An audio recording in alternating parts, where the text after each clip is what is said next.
May sagot ang palasyo sa mga pumupuna sa anilay mabagal na pag-usad ng investigasyon ng ICI kaugnay sa flood control projects at kung bakit wala pa ring napapanagot sa mga sangkot sa mga maanomalya umanong proyekto.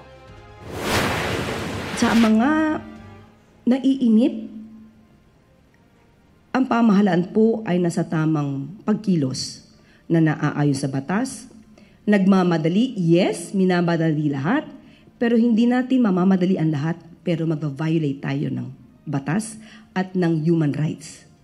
So hintayin po natin dahil may naisang pa na po, iyan naman din po ang pangako ng Ombudsman. Sagot yan ni Palace Press Officer Undersecretary Claire Castro sa isang briefing sa Kuala Lumpur, Malaysia kahapon. Ayon kay Castro, dumaraan sa tamang proseso ang investigasyon ng ICI.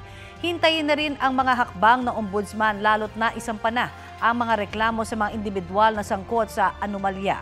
May mga aksyon na rin naman daw na nagagawa kaugnay sa investigasyon, gaya ng pag-freeze sa mga pera at ari-arian at pati na rin ang pag-i-issue ng Immigration Lookout Bulletin Orders sa mga sangkot na individual. Noong September 19, nagsimula ang investigasyon ng ICI kung saan ilang mambabatas, opisyal ng DPWH at mga district engineer ang humarap sa komisyon.